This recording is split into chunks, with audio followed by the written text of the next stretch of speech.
Thank you sir. గౌరవ ఆదోని శాసనసభ్యులు చెప్పింది కీలకంగా ఒక మాట అన్నారు. జాతీయ ఉపాధి హామీ పథకం అది రాజకీయ ఉపాధి హామీ పథకం అయిపోయింది. అది గత ప్రభుత్వం టైంలో రైట్ ఏమో, కానీ మన ఎన్డీఏ ప్రభుత్వం టైంలో దాన్ని నేను తీసుకోవట్లేదు. ఖచ్చితంగా గత ప్రభుత్వం చేసిన వారసత్వంగా వచ్చినవి ఈ కరప్షన్ మనం హ్యాండిల్ చేస్తాం ఈ రోజున. వన్స్ నేను పంచాయతీరాజ్ శాఖ బాధ్యతలు తీసుకున్న తర్వాత మొట్టమొదటి దృష్టి పెట్టింది కూడా ఆ జాతీయ ఉపాధి హామీ పథకం కింద అసలు ఏమేమి అవకతవకలు జరిగినాయి. ఇప్పుడు ఎంత గొప్ప పాలసీ పెట్టినా పథకం పెట్టినా జనం అందరూ అంటే మనకి పార్టీలు కొల్యూడైపోయి అందరూ అంటే ఒకళ్ళని కరప్షన్ చేసామని అర్థం చేసుకోగలం, కానీ ఒక గ్రూప్స్ కొల్యూడైపోతే తప్పులు నిర్ధారించడం చాలా కష్టమైపోతుంది.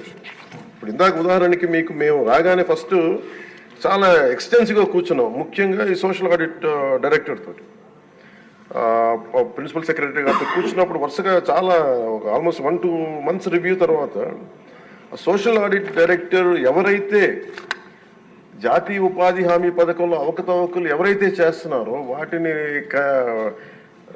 జరగకుండా నిలువరించాల్సిన వ్యక్తి అతనే అవినీతికి పాల్పడ్డాడు అధ్యక్ష. అందుకని వెంటనే అతన్ని తీసి పక్కన పెట్టేసాం. అవి కాకుండా మేము తీసుకున్న ఇమ్మీడియట్ చర్యలు ఏంటంటే అధ్యక్ష, ఒకటి మేము ఈ social audit, vigilance cell, quality control ముగ్గురు కొత్త వాళ్ళని పెట్టాం అధ్యక్ష.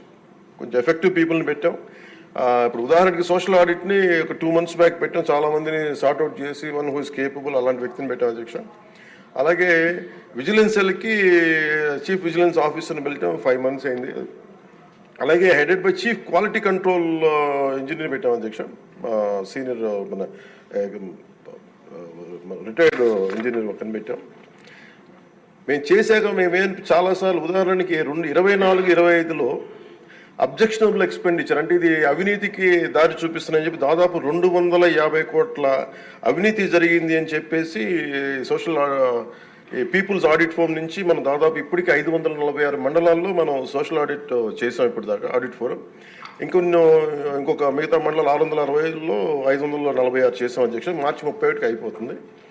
దాంట్లో 24-25కి 250 కోట్ల అవినీతిని ఉంది అనేది చేశారు ఇదంతా. కానీ ఇది ప్రాజెక్ట్ డైరెక్టర్ పీడీ చూసిన తర్వాత 71 కోట్ల మటుకే out of 250 crores only 71 crores recover చేయాలి అనేది ఆయన ఆర్డర్ చేశారు. దేనికంటే గౌరవ సభ్యులందరూ చెప్తున్న దాంట్లో మనకు అవినీతి జరిగిందని తెలుసు. అక్కడ అందరూ మస్తర్లో ఫాల్స్గా చేశారు, పనులు చేయకుండా రిజిస్టర్ చేసుకున్నారు, లేదంటే జేసీబీలు పెట్టి చేశారు, ఇవన్నీ ఉంటాయి. కానీ ఎక్కడా కూడా ప్రూఫ్కి దొరకలేదు. సో దానివల్ల just lack of evidence only out of 250 crores only we could recover, అంటే రికవరీకి ఆదేశం చేసింది 71 కోట్లు. As on now 75.84 lakhs have been recovered అధ్యక్ష.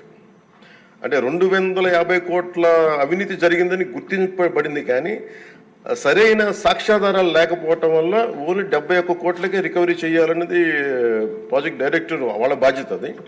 సో దాని నుంచి 75.84 లక్షలు యాజ్ ఆన్ చేశారు. ఇంకా still we have enough time అధ్యక్ష. కానీ దీన్ని ప్రతిదీ చాలా లోతుగా దీన్ని చేస్తున్నాం. And we have a very good team which will take it forward. ఇంకా మీరు అడిగింది అధ్యక్ష, ఇందాక మన పార్థసారథి గారు అడిగింది మినిమం వేజ్ పెంచాలి ఇదనంటే wage rate revision central government కింద ఇప్పుడు 25-26కి ఎంత పెంచాలి అనేది as on for minimum wage 300 రూపాయలు అధ్యక్ష. 24-25 మనం అందరూ గుర్తుపెట్టుకోవాల్సింది, గౌరవ సభ్యులు కూడా, ఇది సెంట్రల్ గవర్నమెంట్ ఇచ్చేది కానీ ఇది మనం రాష్ట్ర ప్రభుత్వం నుంచి వచ్చేది కాదు. అందువల్ల వేజ్ కాంపౌండ్ మనం డిసైడ్ చేయం అధ్యక్ష ఇది.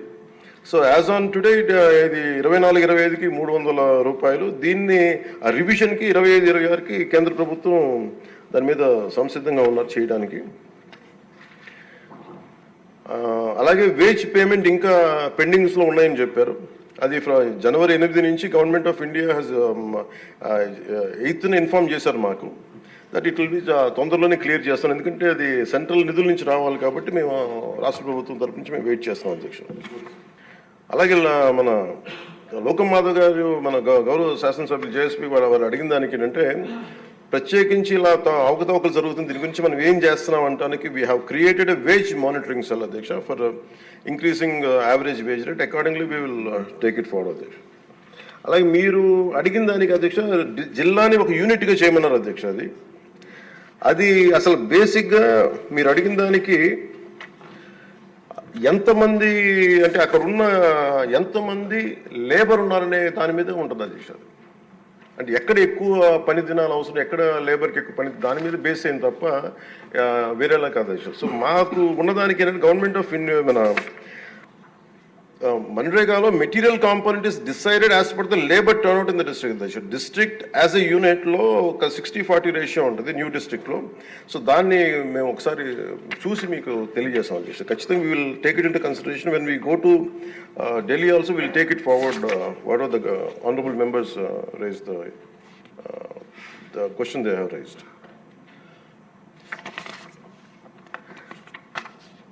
సో గవర్నమెంట్ ఆఫ్ ఇండియా అధ్యక్ష ఇట్ పర్మిట్స్ ఓన్లీ, ఇప్పుడు మన అమలాపురం శాసనసభ్యులు గౌరవ సభ్యులు అడిగింది జంగిల్ క్లియరెన్స్ కూడా అడిగారు.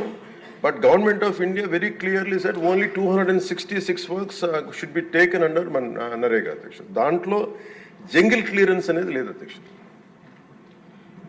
సో దానివల్ల అది మన పరిధిలో లేనిది. ఇక అవసరమైతే ఇందాక మేము గౌరవ ముఖ్యమంత్రి గారితో మాట్లాడి ఇది చాలాసార్లు గౌరవ మంత్రి అచ్చెన్నాయుడు గారు చాలాసార్లు క్యాబినెట్లో ఇదే విషయం ఆయన కూడా ప్రస్తావించారు. ఇది ఫైనల్గా ఒకసారి దీన్ని మనకి నరేగాలో రాలేనప్పుడు, జాతీయ ఉపాధి హామీ పథకంలో రాలేనప్పుడు దీనిని మనం రాష్ట్ర ప్రభుత్వంగా మనం దాన్ని ఎలా చేయాలని, jungle clearance is a big issue, this all understood sir. అది కొంచెం ఇబ్బందికరమైన ఇష్యూయే. అది గౌరవ మంత్రి అచ్చెన్నాయుడు గారు చాలా పర్యాయాలు అది తెలియజేశారు ముఖ్యమంత్రి గారికి కూడా. ఇది ఒకసారి క్యాబినెట్లో కూర్చొని అది డిసైడ్ చేస్తాం, తెలియజేస్తాం అధ్యక్ష. Thank you.